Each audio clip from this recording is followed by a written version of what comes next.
Masih soal otomotif, kita beralih ke Cina.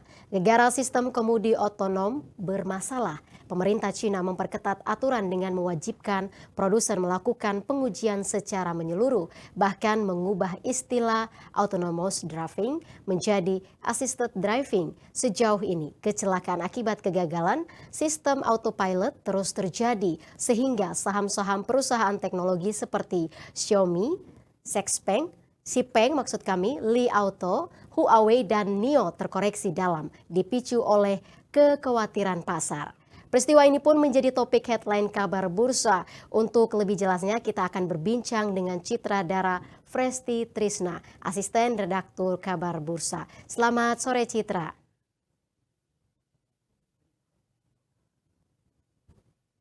Halo, selamat sore Citra.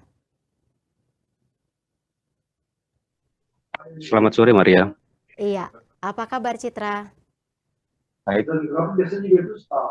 Ya, Citra, ini kita langsung saja. Apa yang menjadi sorotan utama redaksi kabar bursa terkait malfungsi sistem kemudi otonom di Cina?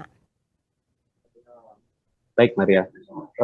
Malfungsi kemudi otonom menjadi penting untuk dibahas karena kecelakaan maut pada sejumlah mobil Cina menghasilkan catatan penting.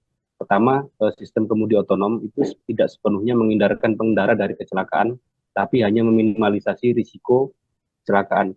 Produk-produk Cina dengan sistem kemudi otonom itu juga dipasarkan di Indonesia, dan sementara pemerintah belum mengkaji hal ini secara mendalam dan mempertaruhkan keselamatan konsumen di Indonesia.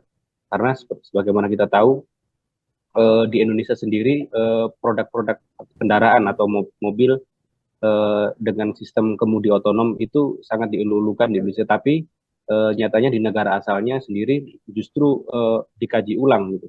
Jadi ini menjadi catatan penting bagi pemerintah. Dan kemudian yang berikutnya adalah kecelakaan juga berdampak terhadap koreksi atau saham otomotif di Cina ya.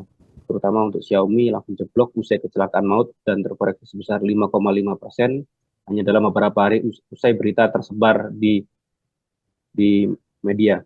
Nah, kemudian secara keseluruhan saham Xiaomi terkoreksi hampir 18% sejak perusahaan menggalang dana sebesar 5,5 miliar US dollar melalui penjualan saham untuk menopang divisi kendaraan listriknya. Sementara saham Baik mengalami penurunan hingga 7%, sementara Ceres terkoreksi lebih dari 5%. Nah, jebloknya saham ini terjadi karena kepercayaan masyarakat menurun terhadap produk-produk Cina. Untuk info selengkapnya sebenarnya dapat dibaca di portal kabarbursa.com. Ya, Citra, selain topik tersebut, berita apa yang terbanyak dicari oleh pembaca di portal kabarbursa.com? Kalau di portal otomotif terkait dengan yang saat ini paling banyak dibaca adalah terkait dengan sistem keamanan kendaraan, karena sistem ini ternyata masih menyimpan sejumlah pekerjaan rumah yang perlu dikaji lebih dalam, sementara pemerintah belum ada inisiatif untuk menuju ke sana. Itu Maria. Ya, baik. Terima kasih Citra Dara, asisten redaktur kabarbursa.com untuk penjelasannya. Selamat bertugas kembali Citra.